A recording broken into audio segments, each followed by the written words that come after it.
So I was watching Mega Beatman's True Blue reviews and Crystal Maiden 77's newbie reviews, retrospective reviews, on the 2024 annual for IDW Sonic, or ID Sonic as it's now known.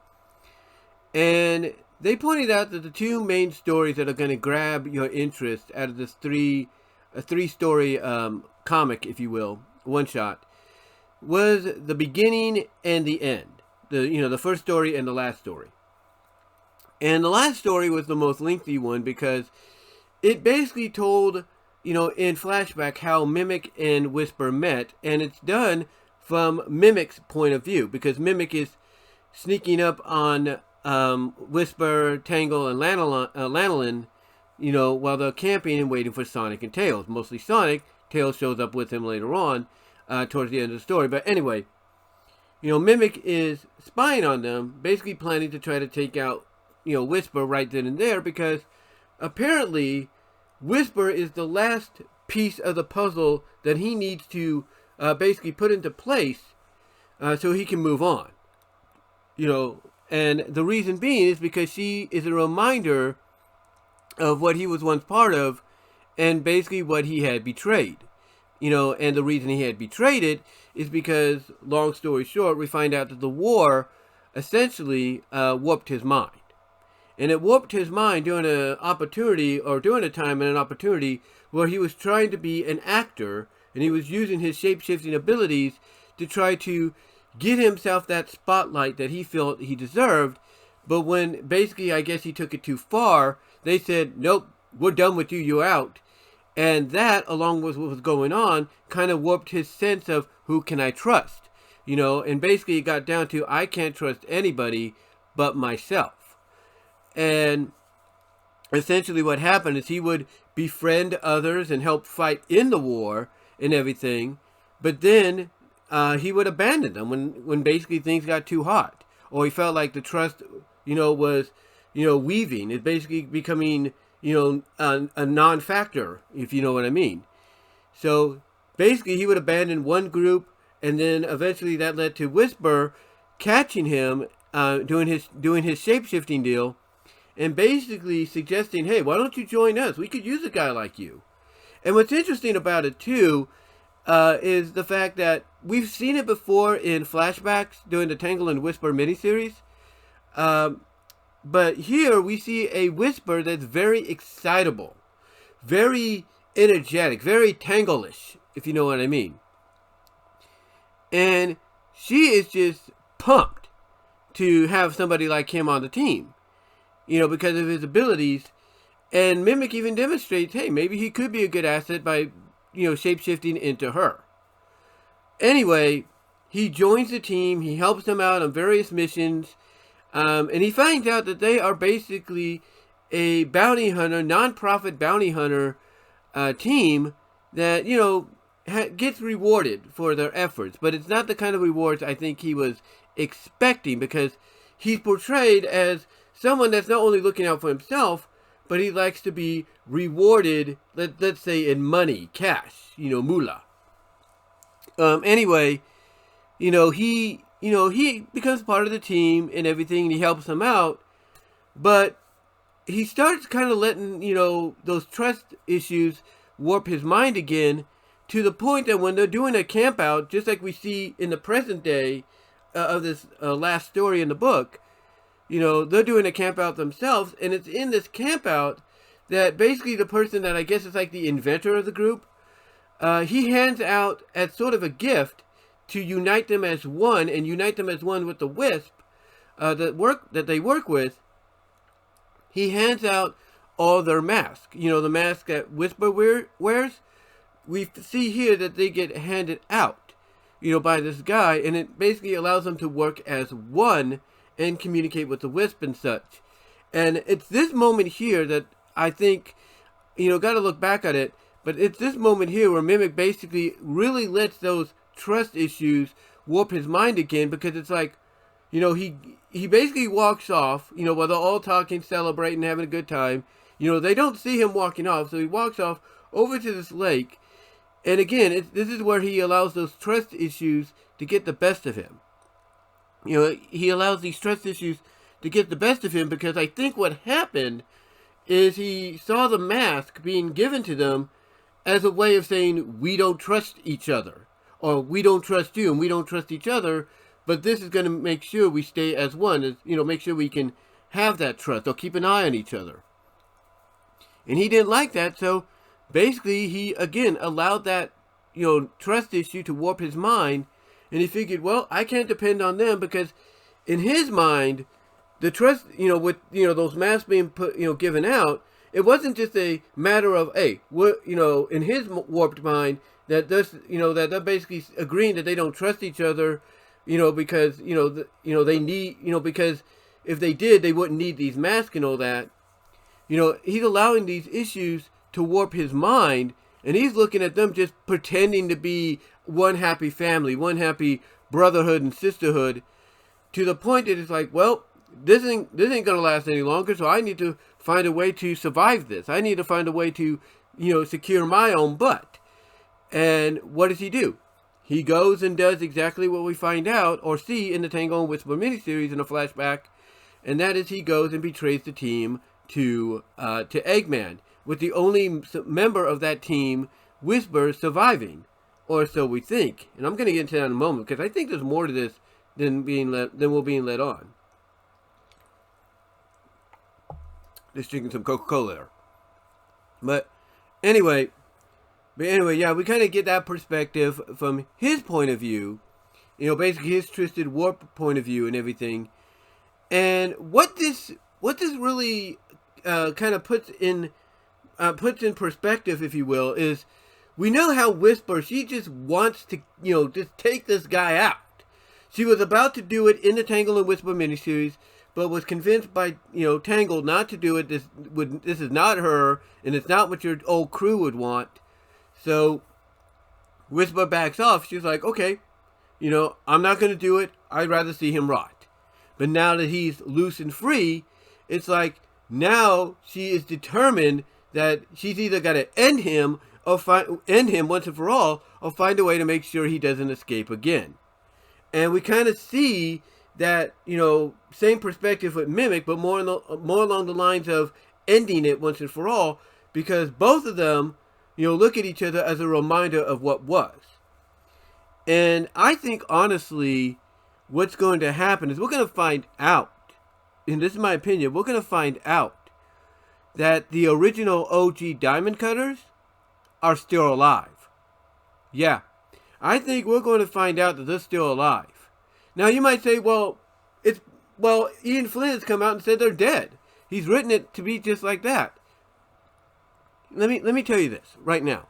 If there's one thing I'm sure Ian Flynn has learned, when it comes to writing stories, is to always make them think, make them believe that something has gone awry, that something bad has happened in the past, only to reveal that that bad didn't really happen, and instead there's a different result. So to me, I think the OG Diamond Cutters are still alive. They're just being held prisoner. That's what I think. They're either being held prisoner in one of Eggman's facilities, either as slave labor, or they're basically hypnotized or something. They're going to come up with, in my opinion, I could be wrong. I'll grant you that. I could be wrong.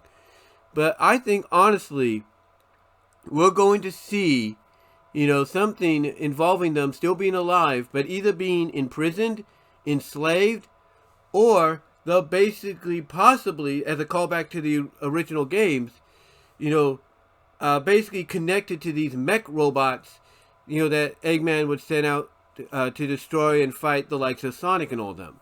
I'm not going to be surprised if maybe it's one of those three, maybe the latter. Because think about how twisted and warped that would be. Think how twisted and warped that would be. They're fighting against these bots, and once they blow one up or open one up, they see it's one of the Diamond Cutters, one of the OG Diamond Cutters, and they free them. And they're able to escape with them, and then maybe that OG Diamond Cutter comes to, sees who rescued him, sees one of the people that did is Whisper, reunites, and then explains exactly what happened after they were captured. And then Whisper then Whisper basically says, well, you know who caused this to happen to you, and then that's when everything will come aligned. And I think that is when we're going to get towards that final confrontation with Whisper and Mimic, to where it's going to be one-on-one. And just when, maybe Mimic looks like he has the upper hand, or it's like, it's basically one of those situations of one will stand, one will fall kind of deal. Or Mimic gets to the point that it's like, there's no, like I said, he gets the upper hand and thinking you got no one to help you anymore. Your friend is down here, but points to Tangle. Maybe she's injured. Same with Lanolin. But then all of a sudden, in comes the Diamond Cutters, much to his surprise, and he'll be like, I thought you guys were dead. And then I think Sonic will come in and say, yeah, that's what you thought wrong, because we found out exactly what happened to them.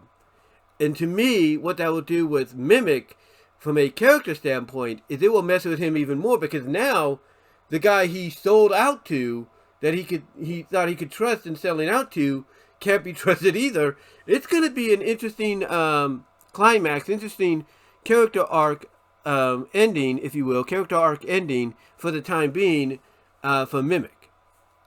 But yeah, to me, you look at this with Whisper, you look at it from his point of view, you look at it from Whisper's point of view, you see how both want to just take each other out. And it's going to get to that point again where one of them is going to be on the verge of winning, and I think that's when the original team will show up after being possibly freed, from the slavery, imprisonment, or being, forced to be in these machines, just like in the original Sonic games. So again, Ian Flynn might come out and write, him and Evan Stanley and others might come out and write and say, yeah, these guys are dead. Don't believe it. Don't believe it, because sometimes they want you to think that, but in the end, it's not entirely true. And how do I know? It's real simple. You look back at some of the writings he did for some of the issues in Archie Sonic, and we could pretty much guess exactly what was going to happen next, despite what he tried to do. Heck, it's one of the reasons I didn't last too long on the Bumble King forums. His message board. Because pretty much I figured out exactly what was going to happen, despite him, trying to say otherwise. And there were others on other Sonic forums that are like, yeah, Brian called it out. So again, take it from me as a fan, longtime fan, don't believe anything they might tell you, because they don't want to spoil the surprise.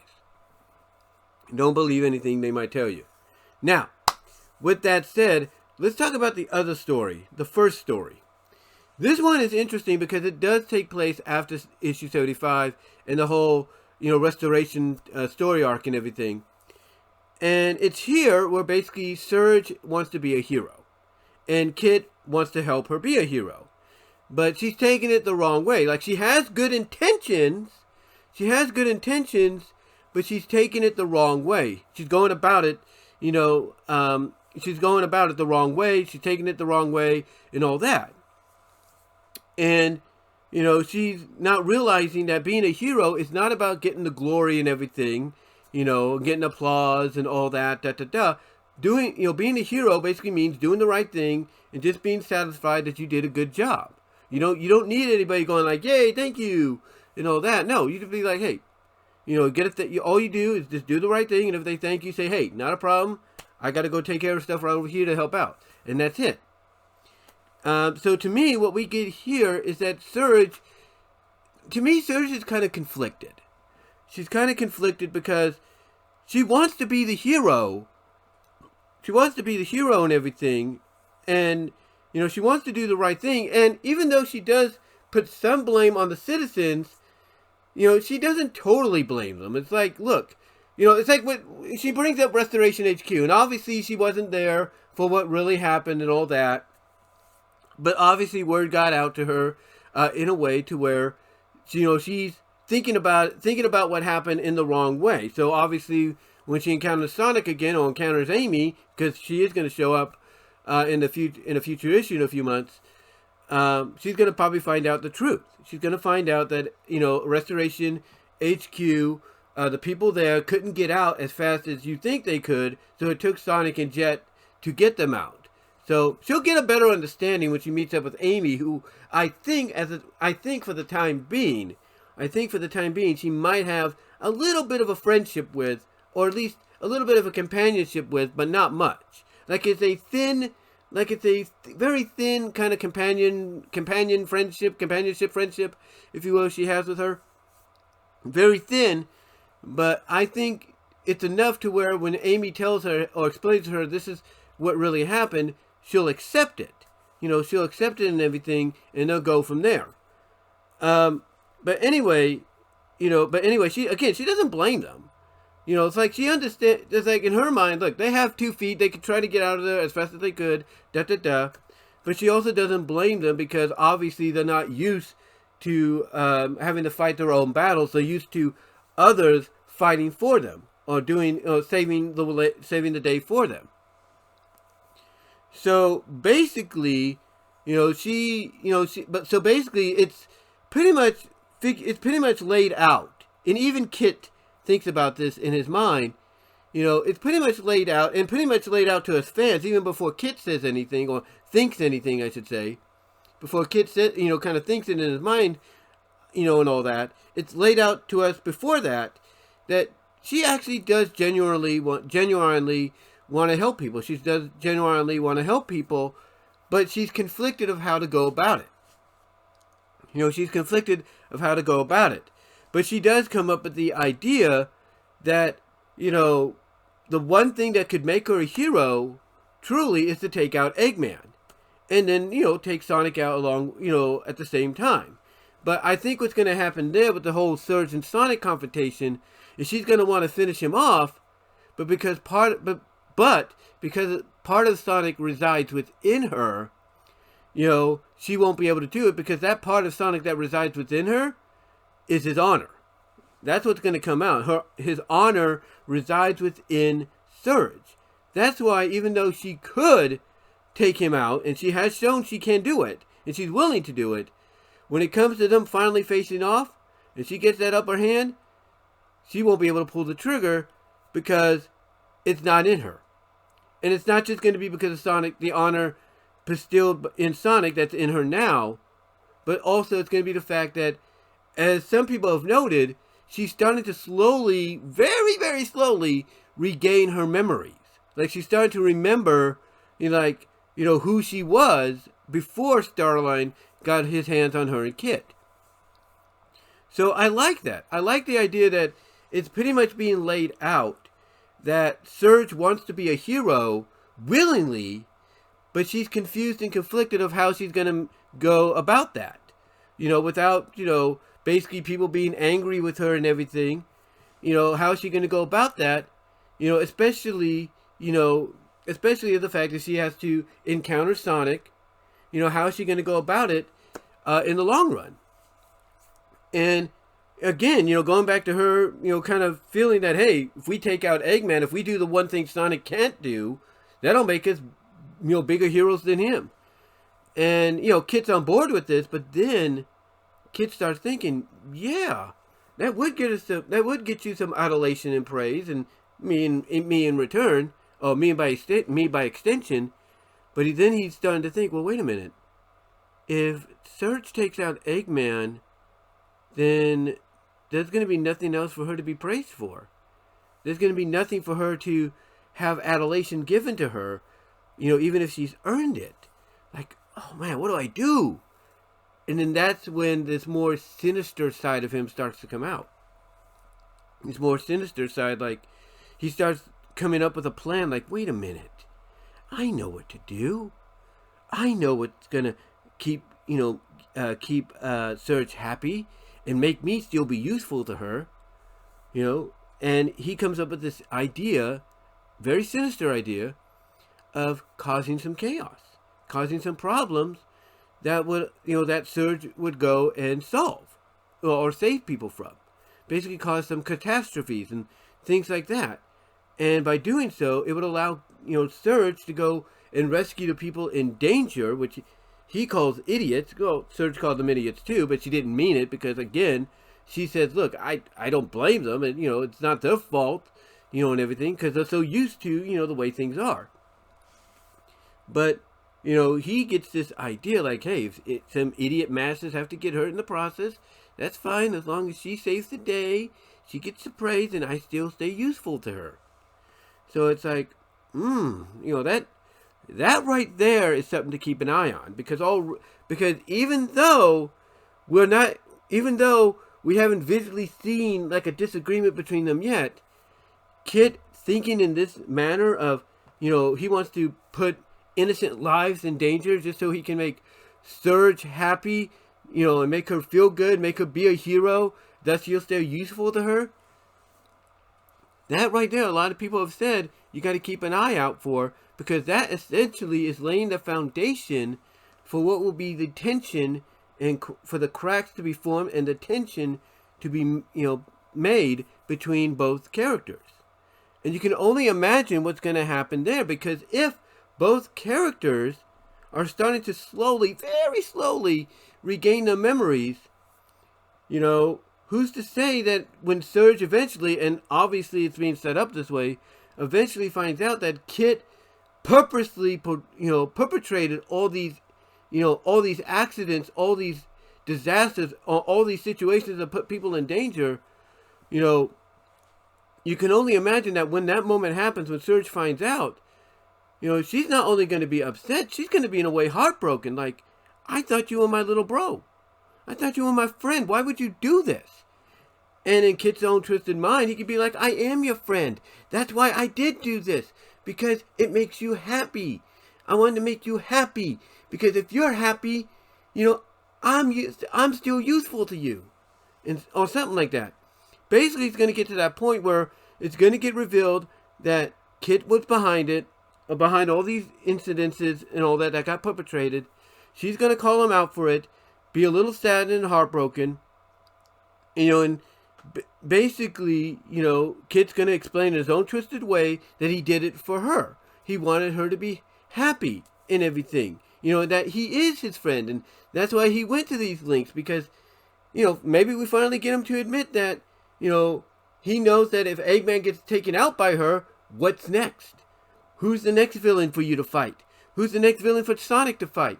There will be none. You'll get no praise, and I'll become useless. We know that moment's coming. We know that moment's coming. And what's interesting about this, folks, I want you to really think about this, is this is all happening as we build to issue 100. Yeah, getting some Coca-Cola there again. But yeah, it's all building to issue 100. It's all building to that. And why? Because essentially, the 100th issue, it's a biggie. It is a biggie. There is no doubt about it.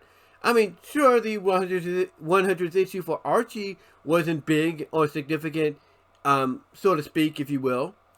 But, the 200th issue was, and issue 125 was, and we have seen that with an anniversary issue under the IDW watch, they will be very significant. They will have moments, that will be, remembered for quite some time. And when you talk about getting to the 100th issue, what you're talking about there is numerous moments occurring one by one by one.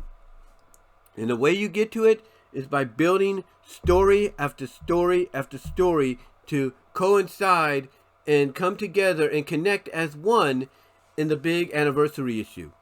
And that's what's going to happen. That's what's going to happen. I guarantee that's what's going to occur as we approach issue 100. And that is why the foundation is being laid now with all these little, moments being, planted. All these little moments being planted and everything. The Whisper, the Mimic and Whisper situation. And now this whole Kit and Surge situation, to where you got Kit planning behind Surge's back to try to help her become a hero. Help her become a hero, even if it means putting others, in danger, which honestly, she will not approve of. And you know what's going to happen? It's probably going to trigger some memories of who she used to be, and who she used to be was somebody that helped out of the kindness of her heart, and that this is not, and that friends don't do this. That friends don't put people in danger to make the other friends happy. And then maybe we'll find, and maybe over time, Kit's memories will slowly start coming back too. You know, as he starts planning and plotting all this to help Surge, and maybe we find out that there was something more darker and sinister with Kit than Surge. Like Surge, you know, unknown to her is the light, you know, is the lightness, is the light, if you will, and Kit's the dark. Pretty much, you know, pretty much when you think about it. Like, let's say you take it, let's say for example, you look at Equestria Girls, you look at My Little Pony. When Equestria Girls first started, you know, Sunset Shimmer was looked at as a villain, but she turned hero, right? She got a redemption and everything, right? What happened? What happened, you know, throughout those Equestria Girl movies? They built to her redemption in the third film, right? Full redemption. Full redemption is what she got. And in the first film, the crown that she stole, you know, and everything turned her into a monster. But again, she was saved. She was rescued. So what happens? 2 films later, she returns the favor to the human version of Twilight Sparkle by becoming Daydream Shimmer. Or I think that's what her name was. Daydream Shimmer. She basically became the light. You know, she became the light, you know, in the darkness. You know, that light overcame that darkness. And Surge, in my opinion, is being placed in that same kind of category to where she's starting out kind of in that dark place, but very slowly, itsy bitsy bitsy, she's starting to climb out of it. You know, even though she get pulled back here and there, like, I was like, I'm climbing, oh, I'm getting pulled back. You know, and all that. You know, she's eventually going to get to that point where she'll be sort of that, you know, that light at the end of the tunnel. She'll be that daydream version of herself. That angel version of herself, if you will. Well, Kit, he represents more of that darker side. More of that side that will embrace the darkness. That will embrace, you know, doing whatever it takes to succeed. He's going to be more of the, I guess you could say more of the Chrysalis, you know, of IDW Sonic, ID Sonic, if you will, than anything. Because I have a feeling, I'm not saying it's going to happen, but I have a feeling we might get a moment similar in the future where after this whole thing comes to pass, and Surge is now on that light side, she's getting ready to be like the Daydream Shimmer of the comic. You know, she's going to offer, like Starlight Glimmer did, at the end of season 6, excuse me there. You know, when Starlight tried to offer friendship to Chrysalis, what did Chrysalis do? Instead of accepting, she whacked it away. I could see that happening with, you know, with Kit. Like, that moment's going to come, and instead of accepting, you know, friendship and accepting Surge to help, you know, Kit get out of that darkness, Kit's going to whack her away and say, you know, basically, he wants nothing to do with her. He's on his own, and he's going to plot revenge or something like that. You know, I've got a feeling we're going to get something like that. Excuse me, drinking some more Coca-Cola. I don't know why, but I got a feeling we're going to get something like that in the near future, especially when we, you know, especially as we hit or get close to hitting issue 100. It might even happen in issue 100. We're not really sure, but that is about 2 months away. Not 2 months, but that is 2 years. Man, if it was 2 months, that's real quick, you know. But it's actually going to be about 2 years away. But I've got a feeling as we build towards it, you know, starting now, because all these things are being laid out, I've got a feeling as we build towards it, we're going to get a lot of moments here and there that's going to really get you invested as to what they do with Kit and Surge going forward, as well as what they do with Whisper and Mimic and building to, I'm assuming, is going to be their final confrontation.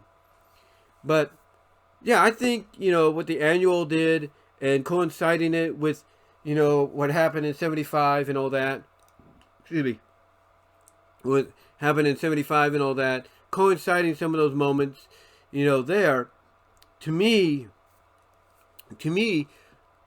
I've got a feeling, you know, what they've done, what Ian Flynn, Evan Stanley, and their crew have done, is they have basically set the table for a 2-year build to issue 100 that I don't think anybody's going to want to miss.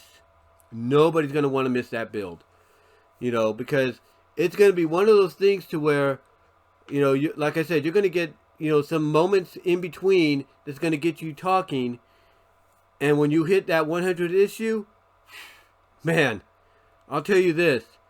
If the plan for the 100th issue is to make it double the size of a regular issue, I think it'll be worth it. I think it will be worth it. But again, we have 2 years in between now and then. And you know what's crazy? In 2 years is Sonic 4, right? Imagine them coinciding the release of issue 100 with Sonic 4. You want to talk about promotional, tie-in and all that? Or promotional reading and all that? Just imagine that right there. You'll get a tie-in comic to the book, maybe a prequel, whatever. Or not book, but to the movie. You'll get a tie-in book to the movie. You'll get a prequel book to the movie. And along with it, at the same time, you're also going to get issue 100. And again, I've got a feeling issue 100 is being set up to be a very memorable double-length issue. I really do. And I think a lot of things, like I said, I know I'm sounding repetitive here. I do apologize. But a lot of the things we've seen here is set up. It's set up for that 100th issue. It really is. I mean, how many times did Archie Comics, when they used an anniversary issue to really push the narrative forward, to culminate in what you were seeing in issues before, how many times did they do that? A lot, right? Well, maybe not a lot, but enough to be like, okay, now we see what this all led to. Like with issue 75, everybody was wondering, okay, who was operating the satellites, right? Who is operating the satellites? Well, at first we thought, oh my gosh, it's a revived Robotnik. He did survive. But no, we find out in issue 75, it wasn't Robotnik, but another Robotnik from a dimension. From another dimension called Robo-Robotnik, who basically was able to download his body after it was destroyed into, another already set and ready to go artificial body, the Eggman body. So there you go. I mean, they used, issues during the World Tour and everything, the World Tour story arc. They used several issues, if you will, to basically build to that moment. There was always these disasters and things going on. It's like, what's happening? And now we suddenly kind of, got that answer in issue 75. And then you look at 125, right? We weren't sure what was going on there, but 125 comes around, what do? They give us the big moment. The moment that pretty much blew people's minds, but pretty much a lot of fans kind of had a clue, might be truth, but what was never really confirmed before it, it got confirmed in issue 124 and 125. And what was that? What was that that got revealed? And everything? What was it that got revealed? How about that Mobius and Earth were one and the same? And that basically Mobius is a future version of Earth, and Earth is like prehistoric. So there you go. There you go. That was a big bombshell there. Now 150, of course, people criticize that and everything because of what happened in there, especially a certain moment and all that. But then you get to issue 175, Destruction of Knothole. Destruction of Knothole, and Eggman has come up with a device that basically is, able to counter Sonic move for move. But, with this 3-part anniversary story, what happens in the end? Freedom Fighters are back together. Sally's back to her old self, back to her old hairstyle. And what do? They team up, and Sonic basically says, yeah, you built that machine to counter me, and that's fine. I get it. You did that. But you didn't account for my comrades, for my friends, for the Freedom Fighters, for the Chaotix. And that's pretty much his downfall. And what did that lead to? What did that lead to from the end of 177? Huh? What did that lead to? That led to Eggman going nuts in 200, in issue 200, right? And what happened in between the 175th issue? Destruction of Knothole, reviving, rebuilding through nanotechnology, New Mobotropolis. I mean, I'm just saying. I'm just saying. And then, from there, what happens 225? The first Genesis wave, right? And Sally's temporal death. And then we get the Genesis of a hero arc. And then, what happens? We go to 250, right? 250, of course, I coincided with the Mega Man crossover, but what are you going to do? And the same with 275. But you understand what I'm saying, right? Some anniversary issues, even under the Archie license, were huge. They were very memorable. People liked them. People enjoyed them. And the same goes with IDW. And any time a moment happened in an anniversary issue, it has significance. Even issue 100 had a significance with Sally basically pretty much being told, you're the bearer of the Sword of Acorns. You are the chosen one, whether you like it or not. And we see that. We saw that in that issue. Heck, we saw in issue 150, that basically Sonic's doppelganger, Evil Sonic, who became Scourge, he is, he's more about making Sonic's life miserable, but more about embracing the things that he feels Sonic should be embracing, but he doesn't. So stuff like that. Stuff like that. Heck, issue 25, what did it do? Issue 25 was a Sonic CD adaptation, introduced us to Amy Rose. Issue 50, even the director's cut, Endgame, the final confrontation between Sonic and the original Robotnik. So, yeah, there are moments. 25, introduction of Amy. 50, the final confrontation between Sonic and Robotnik. 75, the introduction of Robo-Robotnik, aka, Eggman. Issue 100, in a way, Sally is pretty much embraces or is confirmed to be the wielder of the Sword of Acorns. 125, saving the planet from near destruction. And we find out Mobius and Earth are one and the same. 150, pretty much, solidifies that evil Sonic is willing to do whatever he can to ruin Sonic's life and, basically, do what he wouldn't do. Embrace what Sonic wouldn't do. 175, destruction of Knothole, and throughout that three issue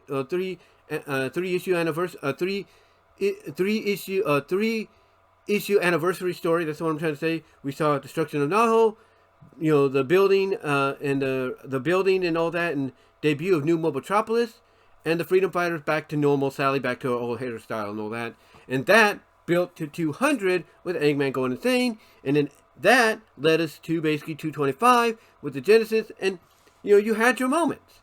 And here, in here with IDW, basically Mega Beatman said himself, their 25th issue had a significant moment. Issue 50 had a significant moment. And 75 had a significant moment. 25 dealt with the metal virus. 50 dealt with something. I can't even think of it right now, but it dealt with something, excuse me, as well.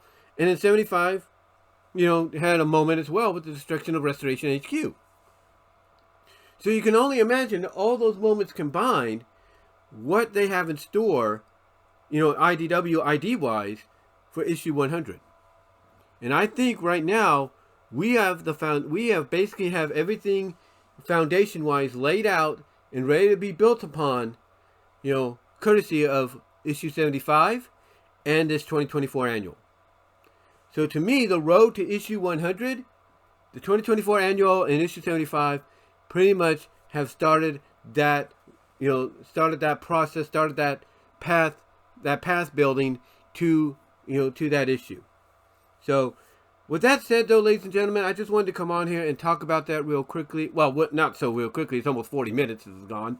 But I wanted to talk about that, give you my thoughts on what I think is going to happen as we build towards 100 and what I think being laid out here with the annual and 75, what is going to pretty much culminate in 100, if not before it, as we get closer and closer. But guys, give me your thoughts down below in the comment section, as well as in the live chat during the premiere if you'd like. Like the video, ring the bell for notifications, subscribe to the channel, click on the links in the description to find my content elsewhere. You can find me at all your favorite audio and video podcast affiliates like iTunes, iHeartRadio, Pandora, Audible, Spotify, Radio Public, Overcast, you name it. If it has a podcast, as a part of it, you will probably find me there as well. Also, check me out at Odyssey.com at BW Roses, VENMO.com at BW Roses, Rumble.com at BW Roses. Also, check me out at Teesprings, at my Teespring store for merchandise you can't get anywhere else. Also, check out the Venmo and the Cash App to help support there. Check out the Patreon as well at BW Roses. And check me out on social media at Twitter at BW Roses and Blue Sky at BW Roses. But guys, give me your thoughts on what you thought about what I had to say here. Do you agree with any bit of it? You know, do you think we have the foundations already laid now, thanks to issue 75 and the 2024 annual, for what's to come as we get to issue 100?